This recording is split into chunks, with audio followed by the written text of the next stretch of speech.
All right, ladies and gentlemen, boys and girls, welcome back. It's Dave. It's the Real Music Observer, observing real music in real time for real people just like you and just like me. Stevie Nicks, Ultimate Classic Rock article about how she's driving down the freeway and she hears Little Red Corvette. Of course, this is way back in the day when substance abuse and the nose might have fallen off and it didn't, and so forth. This is probably right at the peak of that. You hear a song, you start singing some lyrics, and you think to yourself, hey, I can make a song out of this song. You pull off the highway, you grab the cassette recorder, you record those lyrics, you're at Sunset Sound or whatever studio it is, you give Prince a call and you go, hey, this song is kind of like 50% yours. How about 100% yours? And I've kind of moved some things around, recycled this and that, added my own lyrics. Would you like to come down to the studio and hear it? Okay, so Prince actually takes the bait and supposedly goes down to the studio and plays some keyboards and adds some things to the song. And then, as quick as he showed up, he vanishes into the night. You know, it's as if, at least he's not Lindsey Buckingham, who would hang around and get annoying to Stevie, and then eventually they'd have a fist fight. Prince probably figured, hey, you got my song, you got my keyboard parts, I'm out of here, I've done enough.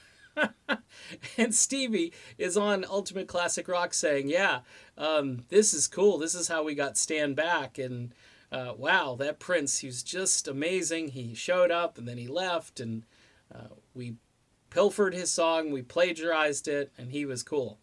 I mean, he was cool too. I guess Journey had faithfully and they had thoughtfully called and said, hey, this kind of sounds a little like Purple Rain. Are you guys okay with this? Is Prince okay with this? And Prince rings him back and said, hey, no problem. Prince didn't even really hear the similarities, supposedly, and said, hey, just go ahead, no problem.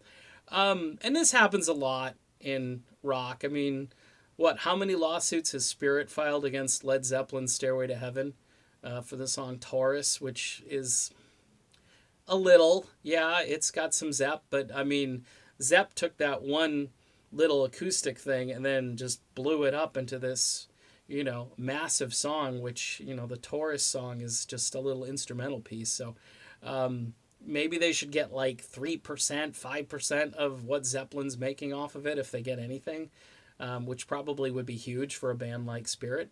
But getting back to Stevie Nicks and Prince, Prince should be getting 50% of the song. I don't know if he's getting anything. We never really got to that in the article. And in light of all this stuff happening with Fleetwood Mac and the Rock and Roll Hall of Fame, I think this article is really poorly timed, but everybody is just kind of celebrating Stevie.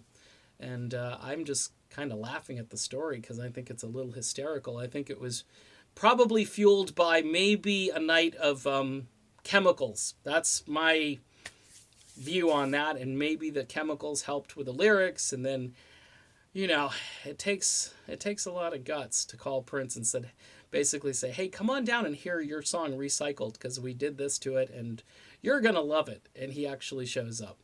So anyway, you can read the article over on Ultimate Classic Rock. For Stevie fans, they're going to say great creativity. For those folks that are a little ticked off at Stevie right now, this is just another thing to kind of like scratch your head about. But, this is what we do here. We scratch our head and we just continue on because that's all we can do. All right, done with this video. Be back soon with plenty more. See you then.